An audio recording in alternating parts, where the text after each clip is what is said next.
Welcome student. Now इस video में हम जो है आपका इंटरफेरेंस ऑफ लाइट का मैथमेटिकल एनालिसिस करने वाले हैं, उसको देखिए, है ना। इससे पहले वाले वीडियो में आपको थ्योरेटिकल कंसेप्ट समझा दिया था। इसमें मैथमेटिकल आपकी इक्वेशन फॉर्म में हम जो है इंटरफेरेंस ऑफ लाइट समझाएंगे। अब देखिए, ये लेट की दो आपकी जो लाइट सोर्सेज हैं वो y1 है a साइन ओमेगा टी और y2 है b sign omega T plus five. मतलब कुछ फाइव से आपका जो है ये फेज चेंज है इसका, है ना। लेकिन फ्रीक्वेंसी सेम है, ओमेगा ओमेगा इधर है, ओमेगा ही इधर है ना। फ्रीक्वेंसी सेम है बट फेज में थोड़ा सा चेंज है ना। वही आपका एक बड़ी जा रही होगी, जैसे ये है आपका, एक ये वाली वेव ले लीजिए और एक ये वाली वेव ये ले लीजिए, फ्रीक्वेंसी सेम है ना।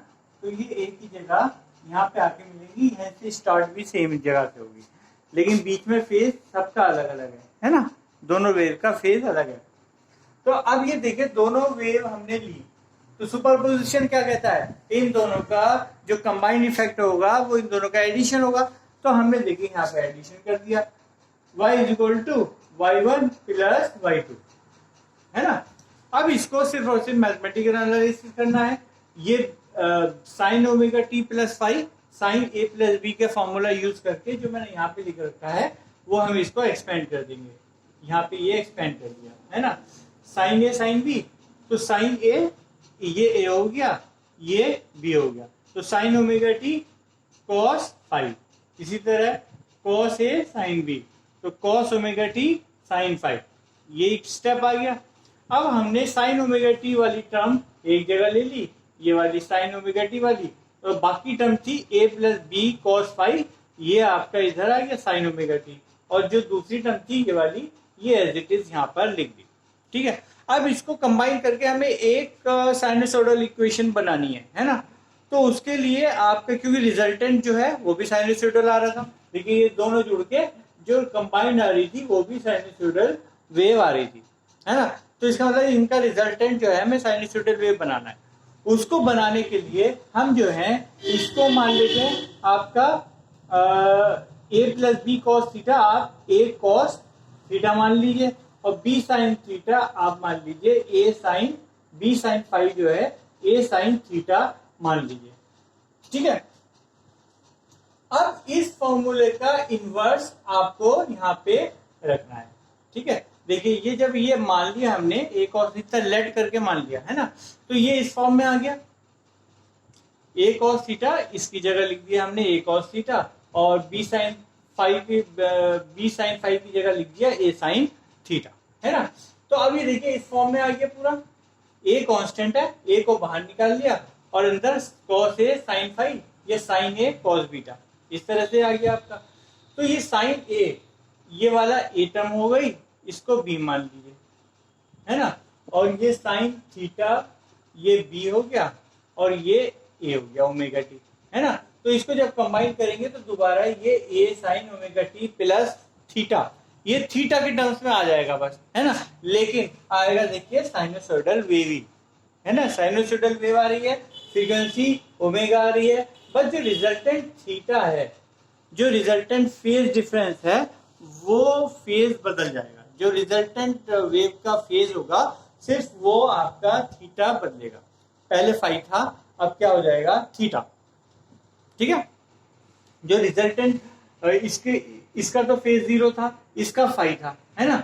और जो रिजल्टेंट वेव आएगी उसका कितना होगा, थीटा उसका फेज होगा, है ना। लेकिन फ्रीक्वेंसी सेम है और एम्पलीट्यूड आपका ए चेंज है ना। पहले की तो स्मॉल ए और स्मॉल बी था, अब देखिए इसका रिजल्टेंट क्या हो गया ए। अब ए कैसे निकालेंगे, ए इसी से निकालेंगे बेटा, ए कॉस थीटा और ए साइन थीटा, है ना। आपको पता है, आपने जो है ये पढ़ा होगा फॉर्मूला, है ना। इसको स्क्वायर कर दीजिए, इसको स्क्वायर कर दीजिए, है ना। तो a square cos square theta plus a square sine square theta, है ना। ये किसके बराबर होगा, दिस के स्क्वायर प्लस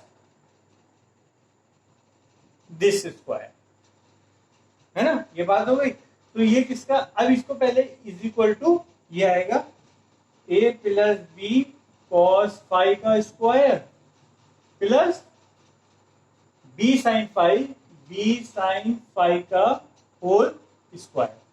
ये हो गया।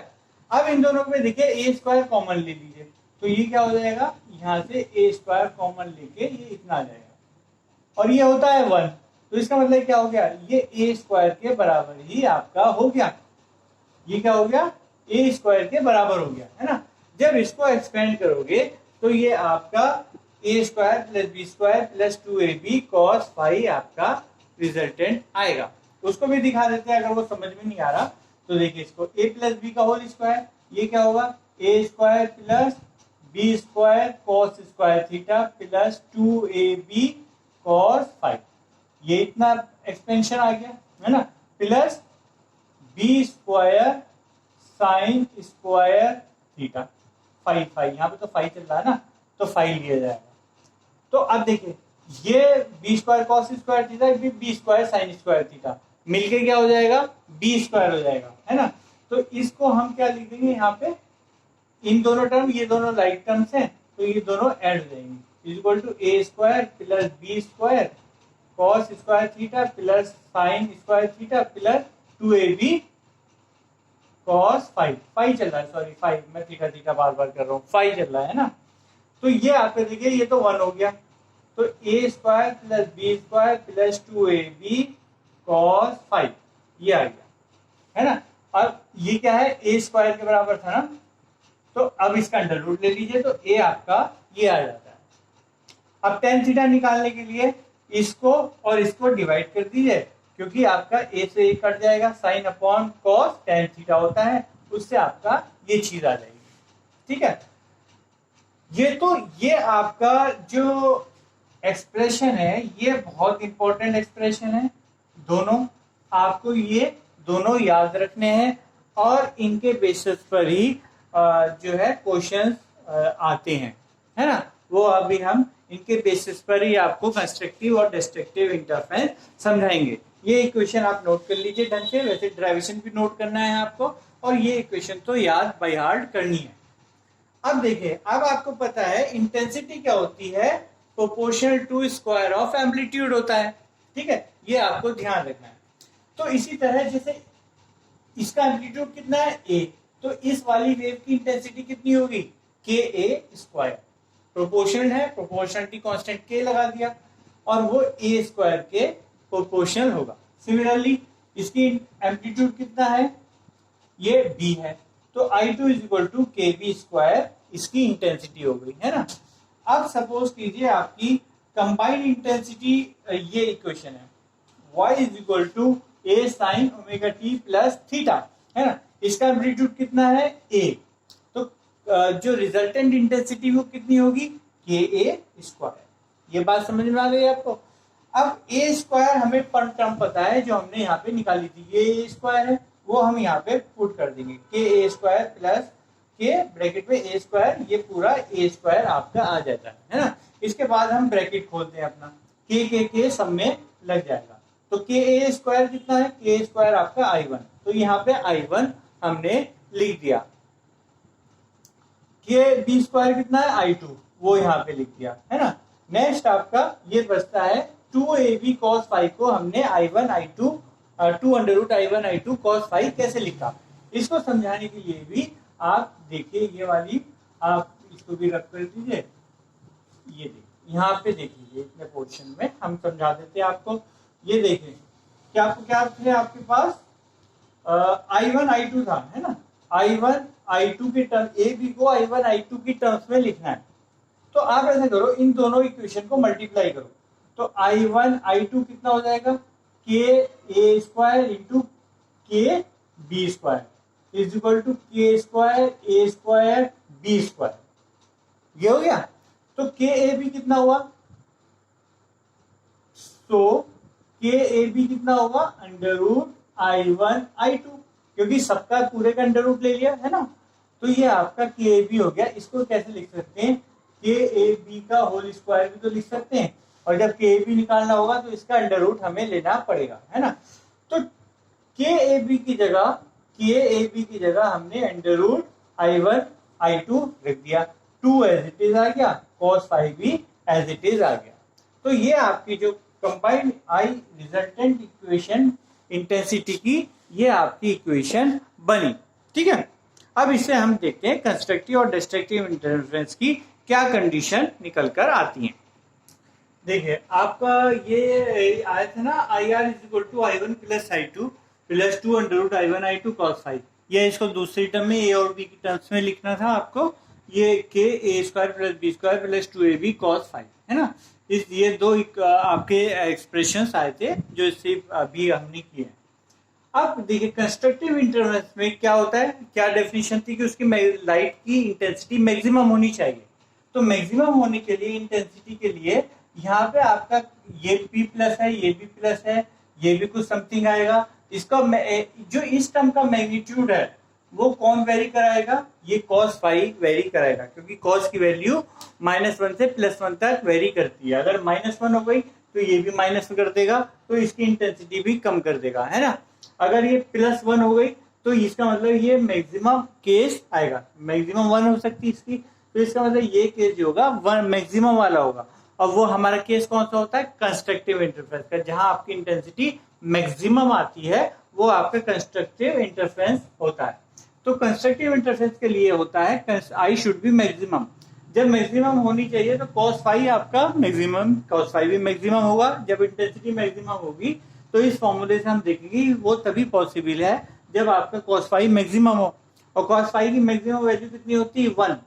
और 1 कब आती है, जब फेज डिफरेंस आपका cos 0 1 होता है, cos 2 पाई 1 होता है, cos 4 पाई 1 होता है, इस तरह से। इसका मतलब फेज डिफरेंस अगर आपका दो वेव में इतना है तो आपका जो है इंटेंसिटी मैक्सिमम मिलेगी, है ना। तो इस केस का बच्चे कंफ्यूज करते हैं, तो उसको एक बार और इलेबोरेटली समझा देते हैं हम। ठीक है, सपोज कीजिए ये वेव है, ठीक है, यहाँ पे 0 है, यहाँ पर 2 पाई, यहाँ पे आपका पाई, ठीक है, ये वेव चल रही है। इसके बाद आपने कोई और वेव शुरू करी, किस टाइम, यहां से शुरू करी, दूसरी वेव ब्लू से बना देते हैं। आपने यहां से शुरू करी वेव, है ना, ये ऐसे वेव शुरू करी। अब देखिए इन दोनों वेव में जो है कितने का डिफरेंस, फेज डिफरेंस है, क्योंकि ये 0 2 पाई, अब ये शुरू हो रही है तो ये कितना फेज डिफरेंस शो करेगी, दोनों में 2 पाई का फेज डिफरेंस रहेगा, है ना। तो इस तरह से ये वाली वेव, अब दोनों वेव, अब तक तो एक ही वेव थी, लेकिन जब दोनों आ जाएंगी तो 2 पाई का फेज डिफरेंस है, तो 2 पाई फेज डिफरेंस होने की वजह से अब ये कंस्ट्रक्टिवली इंटरफेयर करेगी। मतलब ये आपका रिजल्टेंट एम्पलीट्यूड इसका इतना होगा, ठीक है, चाहे डिफरेंस दोनों में 2 पाई है। अब सपोज कीजिए डिस्ट्रक्टिव इंटरफेरेंस वाला डिस्ट्रक्टिव में समझा था, लेकिन वो यहाँ पे भी थोड़ा समझ लीजिए। अगर आपकी वेव ये वाली सपोज कीजिए यहां से शुरू ना होके, यहां से शुरू ना होके आपकी वो वेव यहां से शुरू हो जाती, यहां से शुरू हो जाती, तो इस वेव और इस वेव में कितना फेज डिफरेंस आता, ये पाई का फेज डिफरेंस आता। कितने का आता, पाई का फेज डिफरेंस आता, है ना। पाई के फेज डिफरेंस होने की वजह से क्या हुआ, जहां पे ये मैक्सिमम है वहां पे ये निगेटिव है, तो इनमें क्या होता है, फिर डिस्ट्रक्टिव इंटरफेरेंस हो जाता है ना। तो इसका मतलब पाई फेज डिफरेंस में डिस्ट्रक्टिव हो जाता है, और 2 पाई हो 4 पाई हो, कितना भी फेज डिफरेंस हो, इतना इसके इंटीजर मल्टीपल में, तो आपका जो है कंस्ट्रक्टिव इंटरफेरेंस ही होगा, है ना। इसको ध्यान से समझिएगा, 2-3 बार वीडियो देख लीजिएगा इसको रिपीट करके, तो समझ में आ जाएगा। अब देखिए पाथ डिफरेंस भी यही है, जैसे आपका ये था किसी एक पॉइंट पर, है ना, हम वेव बताते हैं, सपोज कीजिए ये एक पॉइंट है ना, यहाँ पे कोई वेव रीच कर रही है, यहाँ पे इस तरह से रीच कर रही है यहाँ पे, है ना, और दूसरी वेव भी आपकी जो है पाथ डिफरेंस कितना, वो पाथ ट्रेवल कर रही है, मींस इसने कितना पाथ ट्रेवल करा, यहां से लेके यहां तक, सपोज कीजिए इसने x, ये x दूरी है, यहां से यहां तक इसने x दूरी ट्रेवल करी। दूसरी वाली वेव जो यहां से चली थी, और पीछे ले लेते हैं इसको, ठीक है। मैं चाह रहा हूं ये आपका ये ऐसे है ना। अब दूसरी वेव है, वो कब चल रही है, वो यहां से स्टार्ट हुई और वो भी ऐसे चल रही है ना। तो इसने भी 2 साइकिल ट्रेवल करे, इसने 3 साइकिल ट्रेवल करे, ब्लू वाली ने 2 साइकिल ट्रेवल करे, दो वेवलेंथ ट्रेवल करी, और इसने 3 वेवलेंथ ट्रेवल करी, है ना। तो दोनों में पाथ डिफरेंस कितना हुआ, 1 वेवलेंथ का हुआ। क्यों? क्योंकि इसमें देखो 1 वेवलेंथ 1, और ये 2 वेवलेंथ, और ये आपकी 3 वेवलेंथ, है ना। तो ब्लैक वाली ने तो 3 वेवलेंथ ट्रेवल करी, ब्लू वाली ने 2 वेवलेंथ ट्रेवल करी, है ना। तो दोनों में पाथ डिफरेंस कितना हुआ, लैम्डा का। और देखिए जब लैम्डा का पाथ डिफरेंस होता है और ये कंस्ट्रक्टिवली इंटरफेरेंस कर रही है, इसका मतलब लैम्डा का जब पाथ डिफरेंस होता है तब आपकी जो वेव है वो कैसी करेगी, कंस्ट्रक्टिवली इंटरफेयर करेगी, है ना। इसको हम जरा उससे भी देख लेते हैं। देखें तो पाथ लेंथ का ये फॉर्मूला कहां से आया, इसको भी हम समझा देते हैं आपको। जैसे 2 पाई में, जैसे पूरी वेव होती है, ये 2 पाई में कितनी पाथ लेंथ हुई, लैम्डा हुआ, है ना।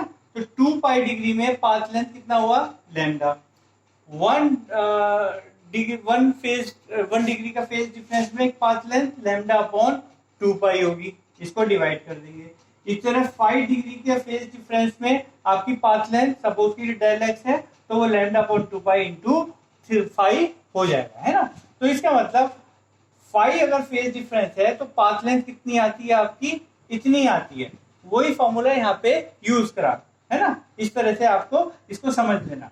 अब देखिए कंडीशन यहाँ की निकल गई आपकी 2n पाई, तो 5 की जगह 2n पाई रख दीजिए, तो 2 से 2 गया, 5 से 5 गया, लैम्डा n लैम्डा आ गया। इसका मतलब पाथ लेंथ n लैम्डा होगी तब आपका कंस्ट्रक्टिवली इंटरफेरेंस होगा, है ना।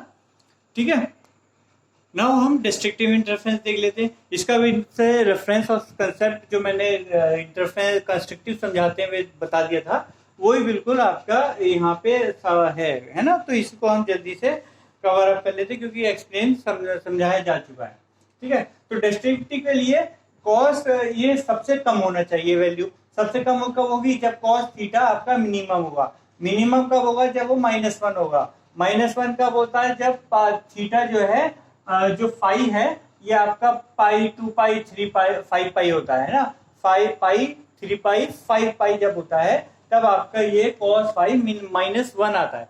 तो इन ये और टर्म को जब हम रिप्रेजेंट करते हैं तो इसको 2n-1 पाई रिप्रेजेंट कर देंगे। जब n = 1 2 3 इस तरह से आएगा। जैसे n = 1 लेंगे तो 2 - 1 1 पाई पाई आ गया, 2 लेंगे तो 2 to the 4 -1 3 पाई, है ना। इस तरह से जनरल फॉर्मूला ऑड वालों के लिए ये आता है। अब पार्ट डिफरेंस क्या होता है, ये फॉर्मूला तो हमने बता दिया था आपको। अब 5 की जगह आप ये कंडीशन वाली रख दीजिए। इसको सॉल्व करने के बाद ये आपका आ जाता है। इसका मतलब क्या हुआ, इसका मतलब भी यही हुआ कि आपका देखिए 1 रखोगे तो आपका फेज डिफरेंस पार्ट डिफरेंस या तो π/2 आए, या 3 π/2 आए, या 5 3 λ/2 या 5 λ/2। इस तरह का आपका ये जब आएगा पार्ट डिफरेंस तब आपका जो वेव है डिस्ट्रक्टिवली इंटरफेरेंस करेंगी, है ना। तो ये आप उससे भी समझ सकते हो, ये मैंने आपको समझा दिया था। किसी एक पॉइंट पर ये जो वेव आ रही है ये सपोज कीजिए, देखिए ये एक, इसने ब्लू वाली ने 2 पाथ लेंथ ट्रेवल करी, और सपोज कीजिए ब्लैक वाली जो है कर रही है λ/2। दोनों में डिफरेंस λ/2 का है, तो ये λ/2 है। तो सपोज कीजिए उसने करी है λ/2, ये आपकी ये वो यहां से शुरू हो रही थी λ/2। तो इसका जो ये पोर्शन है, अब देखिए डिस्ट्रक्टिवली इंटरफेरेंस हो जाएगा यहाँ पे, है ना। क्योंकि अब इसके बाद जब ये शुरू हुई, या तो ये यहाँ से शुरू होगी तब भी डेस्ट्रक्टिवली इंटरफेरेंस होगा, और जब ये यहाँ से शुरू होगी तब कितना फेज डिफरेंस होगा। देखिए लैम्डा का तो ये हुआ और प्लस लैम्डा बाई 2 ये हुआ, कुल मिला के कितना का हुआ 3 लैम्डा बाई 2, है ना। तो ये वाली वेव चाहे यहाँ से शुरू हो या यहाँ से शुरू हो, तो फिर ये आपकी डेस्ट्रक्टिवली इंटरफेरेंस करेगी, है ना। इससे पहले कंस्ट्रक्टिव में हमने क्या पढ़ा था, अगर वो यहीं से शुरू हो रही है और इस तरह से हो रही है ना, तो आपका कंस्ट्रक्टिव इंटरफेयर करेगी, अदरवाइज इस केस में डिस्ट्रक्टिव इंटरफेयर करेगी, है ना। तो जब डिस्ट्रक्टिव करेगी तो आपका इस केस में -1 हो जाएगा। तो ये फॉर्मूला क्या बन जाएगा, a square plus B square minus 2ab। तो ये किसका आइडेंटिटी होती है, a minus B whole square का फॉर्मूला होता है।